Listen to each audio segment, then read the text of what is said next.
तर मुख्यमंत्र्यांनी केवळ मोदी चाळीसा वाचले असं कैलास गोरियंट्याल यांनी म्हटलेलं आहे। रशिया युक्रेनचं युद्ध मोदींनी बंद केलं असं सांगितल्याचं देखील कैलास गोरियंट्याल यांनी म्हटलंय। रशिया युक्रेनच्या युद्धात मोदी कुठून आले असा प्रश्न देखील कैलास गोरियंट्याल यांनी मुख्यमंत्री एकनाथ शिंदेंना उद्देशून केला।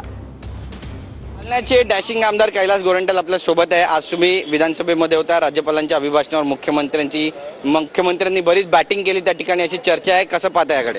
बॅटिंग करणे हे वेगळी गोष्ट असते, पण आता त्याने आज फक्त मोदी चालीसा वाचला त्याने, बाकी दुसरा काही दिलं नाही। सर्वात मोठी गोष्ट त्याने एक गोष्ट अशी सांगली की रशिया आणि युक्रेनचा जो युद्ध झाला त्याला मोदी साहेबांनी बंद केलं। आता मला हे सांगा बाबा, ते युद्ध बंद आहे का?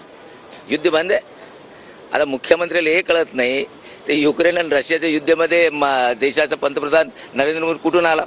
आणि ठीक आहे बोलले असेल की स्टॉप करा, पण आमचे यांच्यामुळं स्टॉप झाला असं होऊ शकते का? इट्स पॉसिबल आहे। म्हणजे मुख्यमंत्री बुद्धिमत्ता मला आज कळली।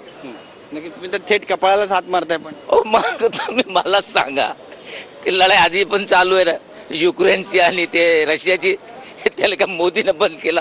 आता हे कळत नाही या बाबाला। अरे मी म्हटलं रिकॉर्डवर आला आणि ते रेकॉर्ड घेऊन महाराष्ट्राच्या जनतेला दाखवते की आपला किती कॅलिबर आपला मुख्यमंत्री वरून।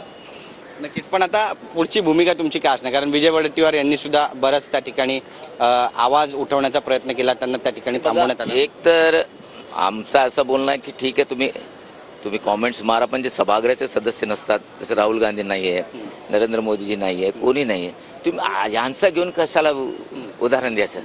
त्यांच्या अंगावर आलं ना आज म्हणजे काय झालं, जेव्हा त्याने राहुल गांधीवर बोलले आम्ही शांतपणे ऐकत होतो, आम्ही कधी त्यांना त्रास दिला नाही, त्यांना काही डिस्टर्ब केलं नाही। जसं मग ते राहुल गांधीचं नाव घेतलं मग आम्ही अटॅक स्टार्ट केला, आणि मी तर असं अटॅक केलं, मुख्यमंत्री माझं नाव घेतलं आज सभागृहात आणि त्याला डिस्टर्बच करून ठेवलं। कॅमेरा पर्सन सिद्धेश नाईकसह गिरीश गायकवाड, TV9 मराठी, मुंबई।